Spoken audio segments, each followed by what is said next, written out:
Hi friends, నేను మీ Deekshitha. Welcome back to Deekshitha vlogs.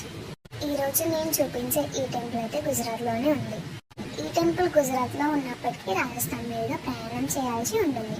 మేమైతే గుజరాత్లోని సూరత్ నుంచి ప్రయాణం స్టార్ట్ చేసాము.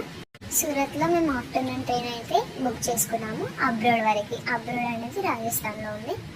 అబ్రోడ్లో నైట్ 3 o'clock అయితే మేము రీచ్ అయ్యాము. అక్కడ ఆ టైంలో మేమైతే స్టే హోమ్స్ అనేది బుక్ చేసుకొని అందులో అయితే స్టే చేసాము. మళ్ళీ ఎర్లీ మార్నింగ్ 5 o'clockకి అయితే మేము స్టార్ట్ అయ్యాము అంబాజీ టెంపుల్కి. ఇక్కడ నుండి కొన్ని కిలోమీటర్స్ ప్రయాణం చేస్తే మనం ఆ టెంపుల్ అయితే రీచ్ అవ్వచ్చు. సో మేము ఇక్కడైతే వెహికల్ బుక్ చేసుకున్నాము. బస్సెస్ కూడా అవైలబుల్గా ఉన్నాయి. బట్ మనకు కావాల్సిన టైంకి అయితే అవైలబుల్గా ఉండవు, మనకు ఇబ్బందిగా ఉంటుందనేసి మేమైతే క్యాబ్ అనేది బుక్ చేసుకోవడం జరిగింది. సో మేము అక్కడి నుండి మార్నింగ్ టెంపుల్ ఓపెన్ చేయకముందుకి ఆ టెంపుల్కి అయితే రీచ్ అయ్యాము. చాలామంది లైన్లో వెయిట్ చేస్తూ ఉన్నారు. అక్కడ మొబైల్స్ అనేది అవైలబుల్గా అలో లేదు. మేమైతే చాలా టైం వెయిట్ చేసిన తర్వాత దర్శనం అయితే కంప్లీట్ చేసుకున్నాము. అక్కడ పెద్ద పెద్ద జెండాలు అయితే ఇచ్చారు. అమ్మవారి టెంపుల్ పైన జెండాలు కడతారని జెండా అయితే ప్రొవైడ్ చేశారు. అండ్ దర్శనం కంప్లీట్ చేసుకున్న తర్వాత మేమైతే అక్కడి నుండి అదే వెహికల్లో గజ్జర్కి వెళ్ళాలనేది ప్లాన్ చేసుకున్నాము. గజ్జర్ ప్లేస్కి అండ్ అంబాజీ టెంపుల్కి చాలా ఇంపార్టెంట్ కథ అయితే ఉంది అని తెలుసుకున్నాము. అంబాజీ టెంపుల్ అనేది కొత్తగా నిర్మించబడింది. దానికి ముందు ఆ అమ్మవారు అయితే గజ్జర్లో ఉండేవారని తెలిసింది. గజ్జర్కి అయితే కొన్ని వందల కొండలు అయితే మేము ట్రావెల్ చేసాము. ట్రావెల్ చేయడానికి మాకు కనీసం 5 to 6 hours పట్టింది. మనకి తెలంగాణ ఫుడ్ అయితే అస్సలు దొరకదు. ఫుడ్ ప్రాబ్లం అయితే చాలా ఉండింది మాకు. ప్రతి ఐటెంలో స్వీట్ అనేది యాడ్ చేశారు. సో మళ్ళీ రైస్ అనేది మాకు అస్సలు దొరకలేదు. అలా వెళ్తూ ప్రయాణిస్తూ మాకు కనిపించిన టెంపుల్స్ అయితే వెహికల్ డ్రైవర్ అయితే మాకు చూపించారు. ఆ టెంపుల్స్ని దర్శనం చేసుకుంటూ ఒక్కొక్క టెంపుల్కి ఒక్కొక్క ఇంపార్టెన్స్ ఏంటి, కథ ఏంటి అనేది ఆయన చెప్తూ తీసుకెళ్లారు. మాకు పురాతనమైన గుడులను కూడా ఆయన చూపించారు మాకు. అక్కడ బౌద్ధుని టెంపుల్ అనేది ఒకటి ఉంది. సో అక్కడ కూడా మేము దర్శనం చేసుకున్నాము. అక్కడికి మొబైల్స్ కూడా not allowed. And chunni compulsory. అమ్మాయిలు అయితే వెస్ట్రన్ వేర్లో అయితే దర్శనం చేసుకోవడానికి కుదరదు. అండ్ ఫైనల్లీ మేము గజ్జర్కి అయితే చేరుకున్నాము. గజ్జర్లో అమ్మవారు అయితే కొండ మీద ఉన్నారు. సో కొండ మీదకి వెళ్ళాలంటే కాలినడకన కూడా వెళ్ళొచ్చు. కానీ మేము అన్ని గంటలు ప్రయాణం చేసి మళ్ళీ కాలినడకన అంటే ఇబ్బందిగా ఉంటుంది అనేసి రోప్యో అనేది తీసుకున్నాము. రోప్యో ద్వారా మేము ఫైనల్గా కొండపైకి అయితే చేరుకున్నాము. చేరుకున్న తర్వాత అక్కడ అమ్మవారు అయితే దీపం రూపంలో దర్శనం అయితే ఇచ్చారు. సో ఈ కొండ మీద ఉన్న కథకి, ఈ దేవతకి, ఆ కింద ఉన్నటువంటి దేవతకి ఏంటి కథ అంటే, మొదట్లో అమ్మవారు ఈ కొండపైనే ఉండేవారంట. అప్పుడు పూజారి ఈ కొండపైకి ఎక్కేవాడు.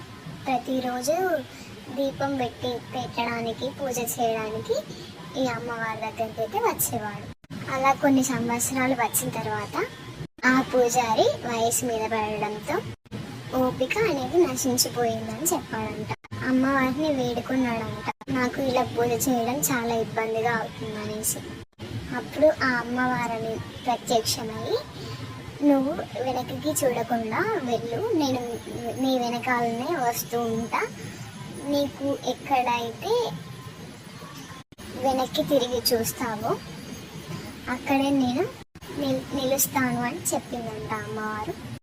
సో అమ్మవారు అలా చెప్పడంతో పూజారి ఆ అమ్మవారికి దండం అయితే పెట్టుకొని ముందుకు నడుస్తూ వెళ్ళాడంట.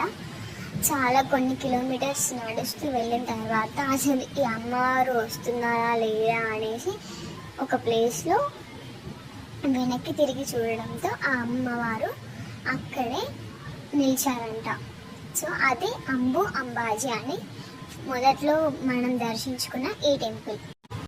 ఈ కొండపైకి ఎక్కిన తర్వాత అయితే ముందుగా మనం దర్శించుకున్న అమ్మవారు అయితే ఈ దీపం దగ్గర నుంచి కనిపిస్తారు అని భక్తులు నమ్ముతారు. సో అది అమ్మవారు కనిపిస్తారా లేదా అనేది పక్కన పెడితే, మేము ఆ కొండపైనకి ఎక్కిన తర్వాత అయితే మాకు అక్కడి నుంచి ముందుగా దర్శనం చేసుకునే టెంపుల్ అయితే చాలా చిన్నగా కనిపించింది. ఎందుకంటే తర్వాత మేము గజ్జర్ నుంచి మళ్ళీ అక్కడ ఆ దీపాన్ని దర్శించుకొని అక్కడ నుంచి మళ్ళీ రోపే ద్వారా కిందికి వచ్చేసి అక్కడ నుండి ఆధార్ మాతాదేవి టెంపుల్ అయితే ఉంది, అక్కడికి మేము స్టార్ట్ అయ్యాము. అది కూడా కొన్ని కిలోమీటర్స్ తర్వాత ఉంది. సో అక్కడికి మేము ప్రయాణించేసరికి ఈవినింగ్ అలసిపోయాము చాలా. అక్కడ అయితే చాలా మెట్లు ఉన్నాయి, రోప్ ఇలాంటివి లేవు. సో మేము అక్కడ మెట్లు ఎక్కడానికి చాలా సగం వరకు ఎక్కి అలా అలసిపోయి మళ్ళీ కిందికైతే దిగేసాము. కానీ అక్కడ ఆ టెంపుల్ దగ్గర ఆ కొండ పైన అయితే ఆధార్దేవి మాతతో పాటు ఆ కొండ ఎక్కినట్లయితే ఇండియా పాకిస్తాన్ బార్డర్ అయితే కనిపిస్తుందని అక్కడ ఉన్నవారు చెప్పారు. అండ్ ఆ టెంపుల్ దగ్గరలో అయితే రాజస్థానీ డ్రెస్సెస్ అయితే చాలా బ్యూటిఫుల్గా అవైలబుల్గా అయితే ఉన్నాయి.